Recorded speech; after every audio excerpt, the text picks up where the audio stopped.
Hey everyone, welcome back to Raksha unplugged. कैसे हैं आप लोग? तो आज के पॉडकास्ट की शुरुआत दो कमेंट्स के साथ हम करेंगे। तो पहला कमेंट है ब्लेस्ड सोल जी का, जो कि लिख रही हैं, I have been to Singapore and Malaysia 2 years back in summer vacation with my family and we booked an Airbnb in downtown Kuala Lumpur for 8 days. That time it was charged around 70 Canadian dollars, which means approx 4200 INR for one day. One Malaysian ringgit is around 19 to 20 Indian rupees. So basically we paid approx 34 to 35K for staying in downtown Kuala Lumpur. That too for 8 days. तो ये लप्पू फेकू चंद हवा पानी उनको दे, जो बेचारे उतना घूम फिर नहीं पाए हैं। एक नंबर का फेकू है ये। तो इन्होंने काफ़ी कुछ जानकारी दी है कि जिस हिसाब से जो फेकू चंद हमारे लप्पू जी हैं, वो दिखा रहे थे ना कि अगर मैंने बोल दिया कि एक दिन का इसका किराया कितना है, इस अपार्टमेंट का किराया कितना है, तो कुछ लोगों को बड़ी मिर्ची लग जाएगी वगैरह वगैरह। तो मैंने ये चीज़ पहले ही बोल दी थी कि ये इतनी बड़ी बड़ी फेंकता है, इतनी बड़ी बड़ी फेंकता है। और कल इसने खुद अपने वीडियो में ये चीज़ कबूली है कि ये जहाँ रह रहा है वहाँ का एक दिन का किराया 11,000 रुपये है।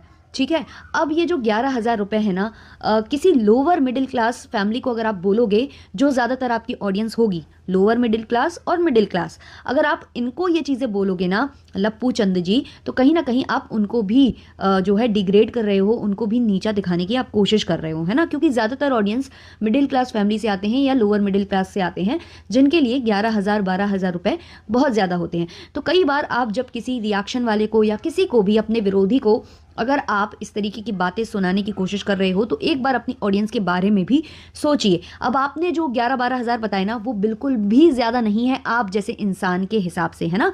और आप तो वैसे भी बैठे हुए हो, आपकी पत्नी जो है 2-4 रील्स बनाती है, तो काफ़ी कुछ डॉलर अर्न हो जाते हैं। फिर उस रील में खींचो पहनकर और पीपी लिंक कर देती है, तो उससे और एक्स्ट्रा जो है इनकम हो जाती है ना, कि भाई सैलरी तो आ रही है, ऊपरी कमाई अलग से। तो आप लोगों के लिए 11-12 हज़ार रुपए दिन का देना कोई बड़ी बात नहीं है। जैसे आप खाना बनाने वाली की बात कर रहे थे और बोल रहे थे कि वो 10,000 में आ रही है और वो आपको बहुत ज़्यादा लग रहा था, तब मुझे भी आश्चर्य हुआ कि आप जैसे व्यक्ति जो दिन का एक आईफोन जितना कमा रहे थे जब आप किसी ऐप का प्रमोशन कर रहे थे, और यूट्यूब की, फेसबुक की इनकम अलग, ऊपर से खींचों के लिंक का अलग, तो ये सब मिला जुलाकर जो इतना अर्न करता है, और वो बोल रहा है कि 10,000 बहुत महंगे हैं, वो भी एक महीने के लिए।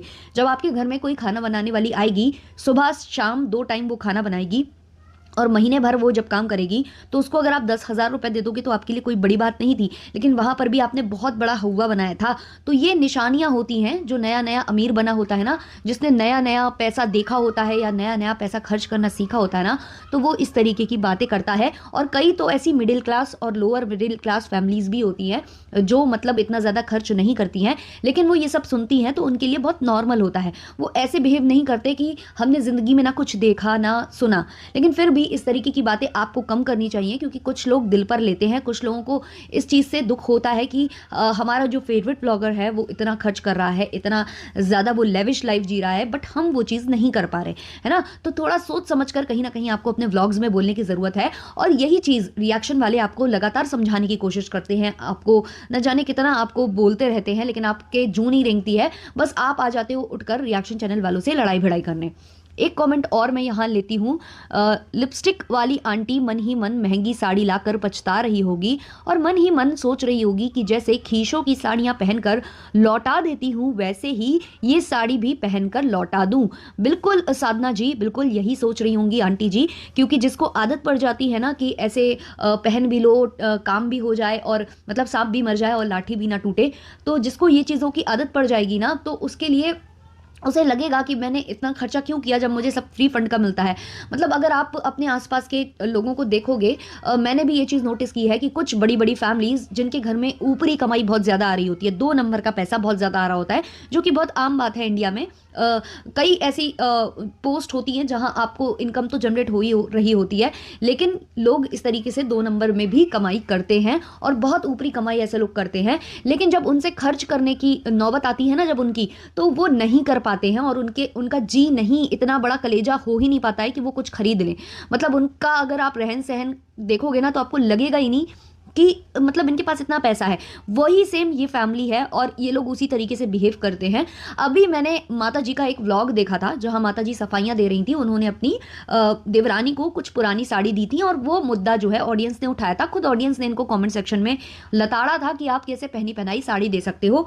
तो वहां पूरा फैमिली जो है बैठकर स्पष्टीकरण दे रहा था। तो माता जी के मुंह से ये चीज निकली थी कि हम तो 1 घंटा पहनकर प्रमोशन करते हैं, उसके बाद हम रख देते हैं। कई बार ये रिटर्न भी करती हैं, ज़्यादातर ये रिटर्न करती हैं, बहुत कम ही ऐसी साड़ी होती हैं जिनको ये रख लेती हैं। और रखना कई बार इनकी मजबूरी पड़ जाती है। तो क्या होता है ना कि कई बार दिन निकल गए होते हैं, 7 डेज निकल गए होते हैं, तो अब वापस कैसे करें, प्रमोशन करने में टाइम लग गया, नहीं कर पाए 7 दिनों के अंदर, तो अब वो रखना भी पड़ जाता है। तो इन्होंने कहा कि मैं 1 घंटे पहनकर और फिर मैं रख देती हूँ, तो वो कोई बड़ी बात नहीं होती है 1 घंटे पहनना साड़ी।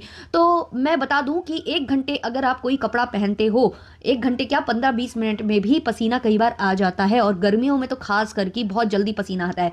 ऊपर से आप लोग रील बाजी करते हो, जब आप साड़ी वगैरह पहन लेते हो तो उसके बाद रील क्रिएट करते हो, तो ऐसा करने में और ज़्यादा पसीना आता है। और जो आप 1 घंटे वाला कॉन्सेप्ट कर रहे हो ना, हम आपके व्लॉग्स में ये चीज़ नोटिस कर चुके हैं कि मैंने 2 बार ये चीज़ नोटिस की कि इन्होंने एक साड़ी पहनी, वो पहनकर ये पूरे दिन घर में थी, बाजार भी वो वही सेम साड़ी पहनकर गई। 2 बार हुआ ऐसा, 2 बार। और वही साड़ी पहनकर ये सो गई और लिटरली अगले दिन ये सोकर उठी उसी साड़ी में थी ये। तो ये जो चीज़ें ये बोलती हैं ना, तो ये उस पर अमल मतलब नहीं करती हैं, ये बिल्कुल सफ़ेद झूठ बोल देती हैं सोशल मीडिया पर आकर। और वही सफ़ेद झूठ अभी मैं लगातार माता जी के मुंह से सुन रही हूँ। माता जी बार बार बोल रही हैं कि हमारे पीछे रिएक्शन वाले पड़े थे, हमारे पीछे पड़े थे, और अब हमने बोलना चालू किया है तो आप लोग तेल मिला गए हो। लेकिन मुझे आप ये बताइए कि आप बोल कब नहीं रही थी? आप तो लगातार बोले ही जा रहे हो। महीने भर पहले मैंने आपके ऊपर ये वीडियो बनाया था कि सबसे ज़्यादा कंट्रोवर्शियल जो ब्लॉगर है उसका अवार्ड जाता है माता जी को। माता जी क्योंकि लगातार रिएक्शन चैनल वालों को जो है पोक किए जा रही थी, जिस समय पर जो लप्पू है वो इनके घर आया हुआ था। तो कहीं ना कहीं लप्पू और लप्पी उस टाइम पर इस तरीके के व्लॉग्स नहीं बना रहे थे। लप्पी ज़्यादातर जो है सेल पर फोकस कर रही थी क्योंकि खींचों पर सेल लगी हुई थी, तो लप्पी उसमें बिजी थी। तो तब माता जी लगातार जो है लड़े जा रही थी क्योंकि छोटे वाले जो कपुत्तर हैं उनका भी जो है कान का ऑपरेशन हुआ था। तो ये अकेली थी घर में, तो इनके पास छोटू वोटू भी नहीं थे, तो ये लगातार यही चीज़ कर रही थी, लगातार रिएक्शन चैनल वालों को पोक कर रही थी। तो कब ये चुप हुए, कब इन्होंने जवाब नहीं दिया? कभी ये देते हैं रिएक्शन चैनल वालों को जवाब, कभी इनके बच्चे देने लगते हैं, न जाने क्या क्या घुसेड़ने की बात करने लगते हैं।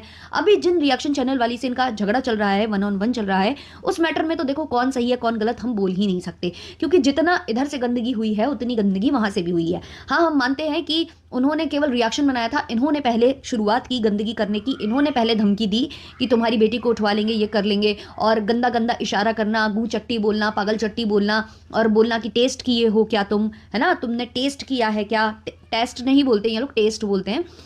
तो तुमने टेस्ट किया है क्या कि मैं मर्द हूं या ना मर्द हूं, इस तरीके की लैंग्वेज इनकी साइड से हुई। और जब उन्होंने अपने पैनल पर किसी मर्द को बैठालकर फिर वही सेम लैंग्वेज का इस्तेमाल किया, तो फिर इन्होंने फिर और ज़्यादा गंदगी में ये उतर गए। और मैंने जो सुबह बताया था कि इन्होंने गंदे गंदे इशारे किए हैं, ये अपने प्राइवेट पार्ट के ऊपर उंगली दिखाकर बोल रहे थे कि बाल नहीं उखाड़ पाओगी, इस तरीके की गंदी वो। और जो FUCK वाला जो इशारा होता है ना, जो बहुत ज़्यादा आपने देखा होगा लोग करते हैं, वो भी वो कर रहा था। और ये सब कुछ वो अपनी मम्मी, बहन और भाभी और अपनी पत्नी के सामने कर रहा था। और सारे के सारे इतना हंस रहे थे वहां पर, पहली वाली लाइव में भी हंस रहे थे और दूसरी वाली लाइव में भी हंस रहे थे। मतलब इन लोगों में कोई भी मर्यादा नहीं है, माँ बहन बेटी आपस में कोई मर्यादा नहीं है। और क्योंकि उस वाले रिएक्शन चैनल वाली की तरफ से भी बकायदे जो गंदगी हो रही है, टिट फॉर टैट हो रहा है, तो किसी को मतलब किसको का हम पक्ष लें किसका नहीं लें हमें नहीं मालूम, लेकिन दोनों तरफ से बहुत ज़्यादा गंदगी हो रही है।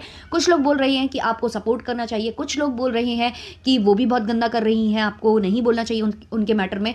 तो मैं इधर इसलिए ज़्यादा नहीं बोल रही हूँ क्योंकि जिन रिएक्शन चैनल वाली से इनका 1-on-1 हो रहा है ना, वो कई बार खुद अपने चीज़ों में स्टैंड नहीं करती हैं। सॉरी टू से, आप लोगों को शायद बुरा लगे, बट फिर भी मैंने उनके पक्ष में काफ़ी कुछ बोल दिया है। बट मैं इतना बता दूं कि कई बार मैंने उनको देखा है कि एक जो रिएक्शन चैनल वाली है, जिन्हें लोग अलग अलग नामों से बुलाते हैं, मैं उन्हें उल्का पिंड बोलती हूँ, तो उनको कई बार उनकी लड़ाई हुई और कई बार मैंने इनके कॉमेंट्स वहाँ पर देखे उनको सपोर्ट करते हुए, तो वो खुद कई बार इस तरीके का कर देती हैं। तो इसलिए मैं ज़्यादा उनके मामले में बोल नहीं सकती हूँ। और कई बार उन्होंने कुछ ऐसी बातें करी हैं जो कहीं ना कहीं मुझे भी हर्ट करी हैं, तो मैं ज़्यादा उसमें नहीं पड़ रही हूँ। और दूसरी बात, जब मैटर हुआ था, जब हम लोगों के साथ कुछ ऐसा गलत हुआ था, जब हम लोगों को सपोर्ट की ज़रूरत थी, तो मेरे सपोर्ट में कोई भी नहीं आया था। आप लोग जानते हो ना, मेरे सपोर्ट में जो लोग आए थे उनके नाम मुझे बहुत अच्छे से याद है। और सबसे ज़्यादा अगर मुझे कहीं से सपोर्ट मिला था तो वो लीगल वर्ल्ड पूजा जी हैं, राम भाई हैं, मतलब रिएक्शन का बाप, और जो हमारी अमिता मन्हास जी हैं, उन्होंने सपोर्ट किया था। पोल खोलो जी के पैनल ने मुझे सपोर्ट किया था, दीप्ति दीदी ने मुझे सपोर्ट किया था, तो इन कुछ लोगों ने मुझे सपोर्ट किया था। तो वो चीज़ मैं कभी नहीं भूल सकती। उस टाइम पर मैंने कई लोगों को ऐसा उल्टा सीधा बोलते भी देखा है हम लोगों के बारे में, और कई लोगों ने तो मुंह ही सिल लिए थे। उनको लग रहा था कि मतलब हम इस मैटर में नहीं पड़ेंगे, और वजह ये थी कि हम लोग जिस औरत के खिलाफ खड़े थे ना, उसके साथ ऐसी ट्रेजेडी हो गई थी ना कि अगर वो गलत भी कर रही थी तो लोग उसे सपोर्ट कर रहे थे।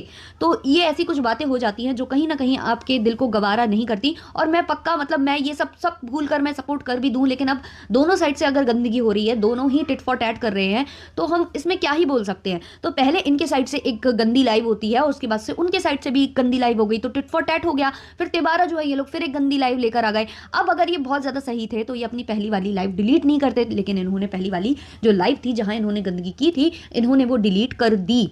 और जो हमारी लपिया जी हैं, अगर आपको याद हो, ये उधर पर बैठकर बोल रही थी एक एयरपोर्ट से, जब ये आ रही थी गोरखपुर के लिए, तो वहां पर ये क्या बोल रही थी, ऐसी औरतें हैं जो आदमी लोगों से लड़ता है, लोग ऐसे करके इन्होंने बोला था ना, कोई ऐसी औरतें हैं जो आदमियों के मुंह लगती हैं, ऐसी औरतें हमने आज तक नहीं देखी गाइस, ऐसे बोली थी ना लप्पी जी।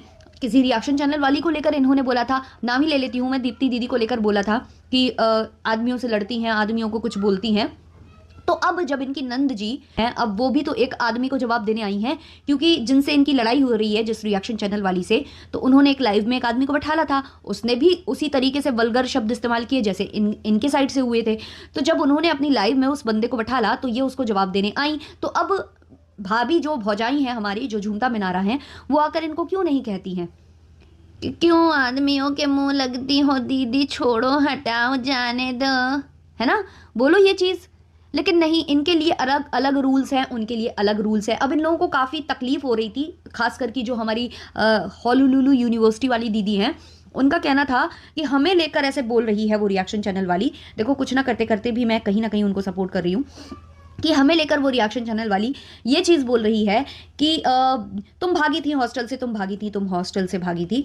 तो मुझे ये बात बताइए आप कि ये चीज़ कहाँ से निकल कर आई थी। ये चीज़ तो आपके भाई ने ही बोली थी ना अपने किसी व्लॉग में, उसने ही अपने माँ बाप को सौतेला, कहीं मतलब कंट्रोवर्सी के दौरान आपको लेकर बोल दिया हॉस्टल से भाग जाती थी, कहीं वो बोल देती थी कि कई बार तुम जो है तुम्हारी मैं काले छट्टे खोल दूंगा, कभी इस बहन के लिए, कभी उस बहन के लिए, कुछ ना कुछ उसने बोला है। और वही सारी बातें सोशल मीडिया पर उठकर आ रही हैं, उन्हीं चीज़ों का जिक्र यहाँ पर हो रहा है। तो फिर आपको क्यों बुरा लग रहा है? अगर आपको बुरा लग रहा है तो कहीं ना कहीं इसमें आपको अपने भाई से लड़ना चाहिए कि तुमने ऐसी बातें सोशल मीडिया पर की जो आज मेरे ऊपर उठाई जा रही हैं। तब तो आप कुछ नहीं बोल रहे, तब तो इनके घर में बिल्कुल एकजुट होकर अपनी एकता दिखा रहे हैं कि हम में कितनी एकता है। हालांकि वो एकता वेकता कुछ नहीं है, केवल जब मनाए जो करना होता है, और व्यूज़ बहुत ज़्यादा बढ़ गए हैं जो कम हो गए थे, और ऑब्वियसली खर्चा जो होता है ना तो वो निकालना पड़ता है। अभी तो वैसे भी इनके घर में बड़ा फंक्शन आने वाला है तो उसका खर्चा निकालना पड़ जाएगा, है ना। जो ये कांजीपुरम साड़ी खरीदी है ना, कांजीवरम नहीं, कांची कांची, और वो कांचीपुरम में जो है गेंडे का उद्यान बता रहे थे टीचर जी, तो ये सब जो खर्चे हैं वो निकालने के लिए मैंने वो देखा, जो इनकी सेकंड वाली लाइव है उस पर 1 लाख व्यूज़ हैं, और इससे पहले वाली जो लाइव इन्होंने प्राइवेट की है जहां इन्होंने धमकी दी थी कि तुम्हारी बेटी को उठवा लेंगे, उस पर भी ऐसे ही व्यूज़ होते, 1 लाख 2 लाख होते, लेकिन उसको प्राइवेट इनको करना पड़ा क्योंकि वहां इन्होंने खुली धमकी दी थी कि तुम्हारी बेटी को हॉस्टल से उठवा लेंगे, है ना। और इनकी जो हॉलुलुलु यूनिवर्सिटी वाली दीदी हैं वो कह रही हैं हम गूगल कर करके गाली देंगे, है ना। तो ऐसा नहीं है कि भाई देखो अब टिट फॉर टैट हो रहा है, दोनों तरफ से गंदगी हो रही है, बट हाँ कहीं ना कहीं गंदगी शुरुआत तो मुझे ऐसा लगता है इस फैमिली से हुई है, क्योंकि रिएक्शन तो नॉर्मल बन रहे थे और बहुत टाइम से बन रहे थे। और रही बात पर्सनल दुश्मनी की, तो कुछ इन लोगों में पर्सनल दुश्मनी है, और वो दुश्मनी मुझे समझ में आती है कि वो आखिर है कैसी। तो शुरुआत से जब ये रिएक्शन दे रही थी इस फैमिली के ऊपर, तब कुछ ऐसा हुआ था जब इन्होंने इतना कुछ बोल दिया था उनको कि उन्हें कुछ टाइम के लिए सोशल मीडिया छोड़कर जाना पड़ा था, वाईटी उन्हें छोड़ना पड़ गया था। तो वो एक खुन्नस होती है किसी के दिल में, वो इतना ज़्यादा इंसान पाल लेता है ना कि मेरे साथ ऐसा किया, वो भूलता नहीं है इंसान। और कई बार होता है जो स्वाभिमानी व्यक्ति होता है, या आप कह लो कि कुछ लोग बोलते हैं उसे ईगो प्रॉब्लम, तो वो चीज़ें हो जाती हैं, इसलिए कहीं ना कहीं अब वो इनके पीछे ही स्पेशली पड़ गई हैं। और ऐसे मैंने कई रिएक्शनिस्ट को देखा है जिनका कभी किसी ब्लॉगर के साथ कुछ हुआ और उनके चैनल्स वगैरह डिलीट करा दिए गए, उनके वीडियोस पर स्ट्राइक आ गई, तो फिर उन्होंने उसी ब्लॉगर को पकड़ के उसे कभी नहीं छोड़ा, फिर उसकी ऐसी बैंड बजाई है ना, ऐसी बैंड बजाई है कि आज तक फिर वो बैंड ही बजा रहे हैं उन ब्लॉगर्स की। तो ये स्वाभाविक है। मेरे साथ भी जब फर्स्ट टाइम जो है अबला बहुरानी ने पहली बार जब मुझे टारगेट किया था, उस टाइम से कहीं ना कहीं मेरे अंदर वो चीज़ थी कि अब तो भाई मैं इनको हमेशा रोस्ट करूंगी, अब तो भाई मैं इन पर हमेशा रिएक्शन दूंगी, जबकि मैं बहुत लिमिटेड इन पर रिएक्शन देती थी। लेकिन इन्होंने फिर भी पोक किया था मुझे, क्योंकि कहीं ना कहीं इनको ये लगता था कि मेरे पॉइंट्स बहुत वैलिड होते हैं। और कभी भी मैंने उनके लिए गंदे शब्दों का इस्तेमाल ही नहीं किया था, मैं तो केवल उनके व्लॉग से चीज़ें उठाती थी और उस पर मैं सवाल उठाती थी, केवल केवल क्वेश्चन मार्क ही होते थे वहाँ पर। फिर भी उन्होंने मुझे टारगेट किया था, जबकि उन पर मैं हफ्ते में कभी 1 या 2 वीडियो बना देती थी। लेकिन फिर जब उन्होंने मुझे पोक किया फर्स्ट टाइम, उसके बाद फिर मैंने कभी नहीं छोड़ा, एक वीडियो मैं उनके लिए बनाती ही थी। क्योंकि कहीं ना कहीं मुझे भी लगता था यार कि तुमने मुझे बेफालतू में जो है घसीटा है, बेफालतू में तुमने मुझे कुछ बोला है। तो वो एक हो जाता है ग्रज, एक इंसान दूसरे इंसान को लेकर पाल लेता है। तो हो सकता है कि इस मामले में भी वही चीज़ है, और इसीलिए कहीं ना कहीं ये फैमिली उनको बहुत हेट करती है और वो भी इनको काफ़ी ज़्यादा हेट करती हैं। वरना तो ऐसे बहुत सारे रिएक्शन चैनल हैं जो बहुत गंदा गंदा बोलकर इनको जो है व्लॉग्स बनाते हैं, और ये उनको इग्नोर करते हैं, क्योंकि कहीं ना कहीं ये उनसे उनसे गंदगी में उतरने को डरते हैं। और अभी भी वही चीज़ हुई है, जैसे ही इस मामले में आदमियों की एंट्री होने लगी, आदमी वगैरह इस मामले में कूदे हैं, उन्होंने बोलना स्टार्ट कर दिया इनके बारे में, तो अब इन लोगों को भी अंदर अंदर डर सता रहा है। तो जो ये लोग कह रहे थे कि हम सारे रिएक्शन चैनल वालों को टारगेट करेंगे, अब ये लिमिटेड अब ये जो है नहीं कर रहे हैं, केवल उन्हीं को कर रहे हैं। और उस पर भी इन्होंने आकर बोल दिया है आज वाले ब्लॉग में कि अभी तो मैंने बहुत कम किया था, अभी तो मैंने किया ही इतना नहीं था, उसमें लोग इतना तिल मिला गए, और अभी मैं कुछ नहीं बनाऊंगा क्योंकि मेरे दिमाग में कुछ नहीं आ रहा। अभी मेरे घर में फंक्शन है, इवेंट है बोलते हैं, एनिवर्सरी फंक्शन नहीं बोलते हैं ये लोग, इवेंट है बोलते हैं। तो इवेंट है इनके घर में, तो इस वजह से ये ज़्यादा नहीं कुछ करने वाले हैं। वहीं अगर मैं थोड़ा सा बात लपिया की करूं, तो आज मैंने लपिया का व्लॉग देखा था जिसमें ज़्यादा कुछ नहीं था, लेकिन शुरुआत में व्लॉग में वो बता रही थी कि उनके फेस में कुछ प्रॉब्लम हो गई है और उन्होंने आज नारियल का तेल घसा है ना, नारियल का तेल उन्होंने घस लिया है अपने मुंह में। तो वहाँ मेरा दिमाग, इन पर फिर से मेरे दिमाग में एक सवाल आया कि मैडम जब आपको कुछ बेचना होता है तब आप जो है महंगे महंगे प्रोडक्ट्स बेचते हो, 21-2100 की जो किट है आप बताते हो, जो कि सी स्किन केयर नाम से आती है, जब आपको बोलना होता है। जब आप वैसे आपका अगर स्किन में कुछ प्रॉब्लम आती है तो आप नारियल का तेल घसते हो, क्यों आपने उसकी क्रीम नहीं घसी, क्यों आपने उसका सीरम नहीं लगाया, क्यों आपने उसकी सनस्क्रीन नहीं लगाई, क्यों आपने वो वाला फेस वॉश नहीं लगाया, उसके बारे में क्यों नहीं आज आपने बात की? क्यों? क्योंकि आज आपको कांटेक्ट नहीं किया गया था, आज आपको जो है उनका प्रमोशन नहीं करना था। आज आप नारियल का तेल लगाओगे, लेकिन जिस दिन उनका प्रमोशन करना होगा उस दिन सारा नारियल का तेल आप भूल जाओगे, उस दिन आपकी स्किन बहुत अच्छी हो जाएगी और उस दिन सारे प्रोडक्ट्स जो है सी स्किन केयर के आ जाएंगे। तो ये जो आप लोग जो दोगला चीज़ करते हो ना, कम से कम जो टैग लगाया जाता है ना, ऊपर आता है कि इसमें जो है पेड प्रमोशन किया गया है, वो कम से कम आपको अपनी ऑडियंस के लिए लगाना चाहिए, लेकिन आप वो भी नहीं लगाते हो, है ना, वो भी आप लगाना उचित नहीं समझते हो। तो ये कुछ बातें हैं जो मुझे आपकी बड़ी खराब लगती हैं। वहीं जो एक और हमारे फेवरेट वाले टॉपिक हुआ करते थे बीच में, आजकल हमें टाइम नहीं मिल पा रहा है, जो कि है हमारे रामू काका उर्फ दीमक।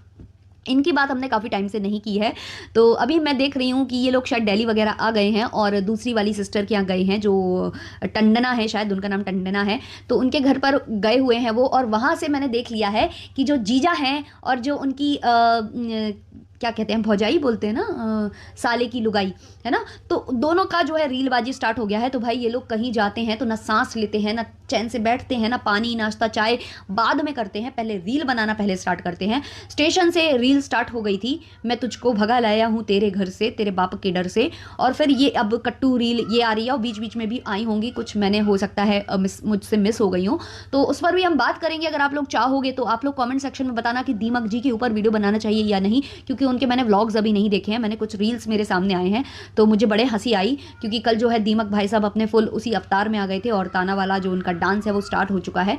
तो अगर दीमक जी और दीमक जी की पत्नी को साथ में नचा दिया जाए तो कहीं ना कहीं दीमक जी जो है ज़्यादा और ताना वाला खिताब अपने नाम कर लेंगे, और जो उनकी वाइफ हैं वो कहीं ना कहीं फेल कर जाएंगी भाई यहाँ पर। तो अब वो पहुंच रहे हैं वहाँ पर, और पहुंच गए हैं वहाँ पर, और मैंने व्लॉग्स अभी देखे नहीं। अगर आप लोग बोलोगे कि उस पर रिएक्शन बनाओ तो मैं व्लॉग्स देखूंगी और फिर कल हम जो है उस पर रिएक्शन लेकर आएंगे। अभी के लिए इतना ही रखते हैं। रक्षा सेज 2.0 को ज़रूर आज विजिट करना। आज मैं 9 बजे 9:06 पर वहाँ पर 2 मैं ऐसी कहानियाँ लेकर आने वाली हूँ जो कहीं ना कहीं आपको हंसने पर भी मजबूर करेगी और कहीं ना कहीं आपको सोच विचार करने पर भी मजबूर कर देगी कि भाई हमारे समाज में आखिर हो क्या रहा है। तो ये रियल जो स्टोरीज़ हैं वहाँ पर मैं शेयर कर रही हूँ, तो उसको ज़रूर विजिट करना, और अगर अच्छा लगे तो सब्सक्राइब ज़रूर करना। चलिए मिलते हैं नेक्स्ट वाले पॉडकास्ट में, तब तक के लिए बाय बाय।